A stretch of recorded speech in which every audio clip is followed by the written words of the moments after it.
prochaine question. Alors, l'intelligence artificielle, l'analyse de données, le traitement de langage naturel, la détection d'intentions sont utilisés par les grandes entreprises technologiques depuis plus de 20 ans, c'est vous qui le dites. Alors maintenant, ces technologies-là sont plus adoptées et plus démocratisées. Alors, vous avez plus de 1500 clients qui ont adopté vos solutions en matière, mais toutefois, la grande majorité des PME qui auraient besoin de ces services-là de pointe ne savent souvent pas que ça existe puis ce que ça pourrait leur apporter. Alors, pouvez-vous nous dire comment les données et leurs utilisations font la différence pour les entreprises? C'est-à-dire que quand on regarde une entreprise là, à la base, là, à peu près n'importe quelle entreprise, le CEO se lève le matin avec 3 préoccupations principales. La première, c'est la croissance des revenus. Je ne connais pas de dirigeant d'entreprise qui ne s'intéresse pas à ce sujet-là. Ou qui souhaite un déclin de ses revenus, là. Alors, ça, c'est le premier point. Le deuxième, c'est la satisfaction des clients. Évidemment, d'être capable de rencontrer et dans le monde actuel, on peut en reparler, là, de devancer le besoin du client pour être compétitif. Et la troisième préoccupation, bien, c'est les employés. Le talent et la compétence collective de nos employés et leur bien-être, là, parce qu'on ne peut pas avoir une entreprise qui est saine sans se préoccuper du bien-être de nos employés. Alors ça, ce sont les 3 choses là, principales.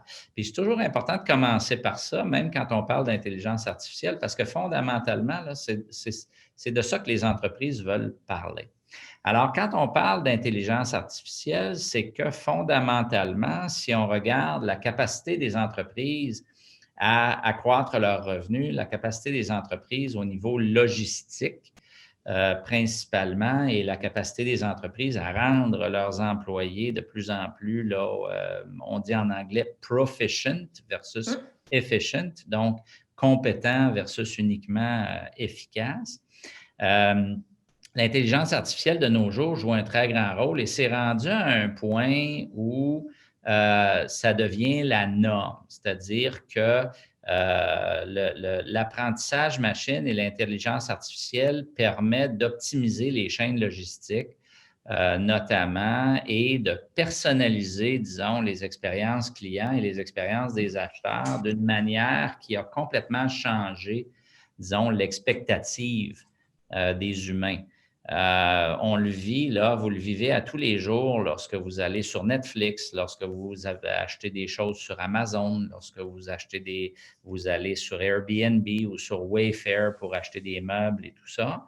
On réalise qu'on a des expériences qui sont extrêmement personnalisées. Et on a des chaînes logistiques. Là, souvent, on commande des choses une journée puis on les reçoit le lendemain. Mais écoutez, là, il y a là-dedans, là, il n'y a rien de manuel dans ça. Là. Ce sont des transactions, des millions de transactions, des milliards de transactions qui sont gérées au quart de tour. Et ça, c'est un des impacts principaux de l'apprentissage machine.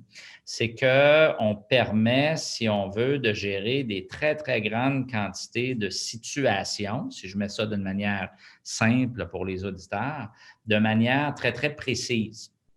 Et donc, c'est ce que les entreprises, les Apple de ce monde, et puis comme je le disais tantôt, les Wayfair. Pour moi, Wayfair est un très bon exemple parce que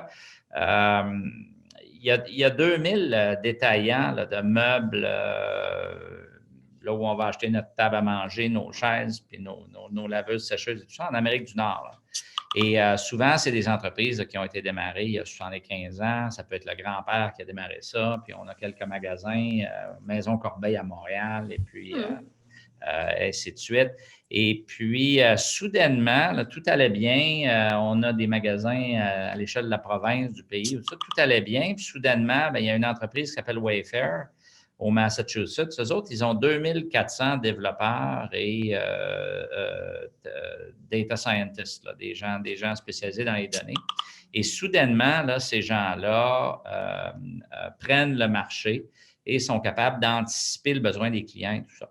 Fait que les PME peuvent tirer avantage de ça parce que depuis 5 ans, les plateformes d'intelligence artificielle ont été, comme vous le disiez tantôt, démocratisées.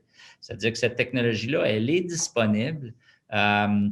On n'a plus besoin là, d'embaucher des armées. Là, ça, c'est la job de Coveo. Là. Nous, on a 260 développeurs qui perfectionnent à tous les jours la plateforme. On a un seul produit chez Coveo qui est une plateforme. On a 260 développeurs qui la perfectionnent à tous les jours. Ça, c'est notre job, nous autres, des engagés, les data scientists. Mais les PME, pour les PME, là, cette technologie-là, elle est là, là. Nous, on travaille avec les magasins Mondou au Québec, là, et puis ils n'ont pas besoin là, d'embaucher des data scientists.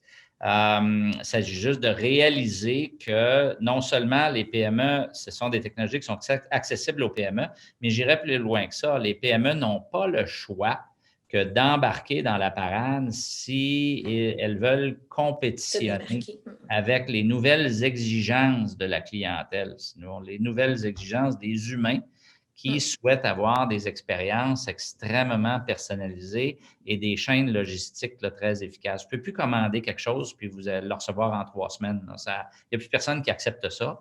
De la même manière qu'il y a 10 ans, c'était correct d'appeler un taxi puis de l'avoir en 10 minutes. Et aujourd'hui, vous allez canceller votre Uber s'il vient en 7 minutes, puis vous allez essayer d'en avoir un autre pour l'avoir en 3 minutes. Alors, c'est ça qui se passe. Et ça, ce sont des expériences qui sont propulsées par l'intelligence artificielle. Il y a plein d'autres applications de l'intelligence artificielle là, au niveau des analyses de data, du pricing dynamique, du design, du calcul des risques pour les institutions financières, Alouette. Mais je veux dire, fondamentalement, on est dans un monde où on ne peut pas ignorer ces technologies-là, et deuxièmement, ces technologies-là sont disponibles à tout le monde. Alors, c'est aux PME là, d'en tirer avantage.